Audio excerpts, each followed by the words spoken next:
আসসালামু আলাইকুম বন্ধুরা, সবাইকে সিস্টার্স কিচেনে স্বাগতম। আবার একটি নতুন রেসিপি নিয়ে আপনাদের মাঝে চলে এসেছি।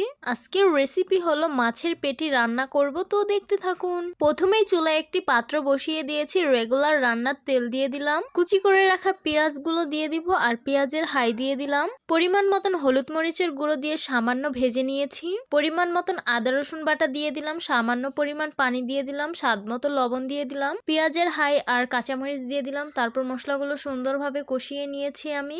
ধুয়ে পানি ঝরিয়ে রাখা মাছের পেটিগুলো দিয়ে দিলাম। তারপর সুন্দরভাবে নেড়ে কষিয়ে নিতে হবে। কয়েকটা আলু কেটে আমি দিয়ে দিয়েছি এখানে। আপনারা চাইলে এখানে বেগুন অ্যাড করতে পারেন, কারণ মাছের পেটিতে অনেক বেশি তেল, সেই জন্য এখানে বেগুনটা দিলে অনেক বেশি ভালো হয়। আমার কাছে বেগুন ছিল না, তাই আমি আলুটা অ্যাড করেছি। পেটিগুলো আমি সুন্দরভাবে কষিয়ে নিয়েছি। এখন পরিমাণ মতন ঝোলের পানি দিয়ে দিব, তারপর সুন্দরভাবে নেড়ে মিশিয়ে নিব আর বলক আসার অপেক্ষায় থাকবো। এই তো তরকারি বলক এসে পড়েছে, আমি এখন নেড়ে নিব। আর এই পেটির তরকারি হতে বেশি সময় লাগে না, হয়ে গেছে তরকারি। এখন ধনিয়া পাতা কুচি দিয়ে দিলাম, সামান্য নেড়ে নামিয়ে পরিবেশন করে নিব। এই তো মাছের পেটি সার্ভ করে নিলাম, দেখতে অনেক সুন্দর লাগছে। আর মাছের পেটি কিন্তু খেতে অনেক বেশি ভালো লাগে।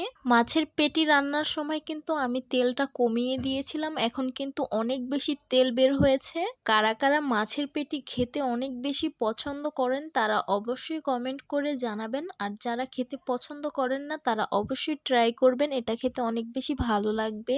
এই শীতের মৌসুমে কিন্তু মাছের পেটিটা খেতে অনেক বেশি ভালো লাগে আমার কাছে। তো আশা করছি আমার আজকের রেসিপি আপনাদের কাছে অনেক অনেক বেশি ভালো লাগবে। ভালো লেগে থাকলে আমার ইউটিউব চ্যানেলটি সাবস্ক্রাইব করবেন, আর যারা আমার ফেসবুক পেজ থেকে দেখছেন পেজটিকে ফলো করবেন। সবাই অনেক বেশি ভালো থাকবেন, সুস্থ থাকবেন আর সিস্টার্স কিচেনের সাথেই থাকবেন। আবারও কথা হবে কোনো নতুন ভিডিওতে। তাহলে আজকে এই পর্যন্তই। আল্লাহ হাফিজ।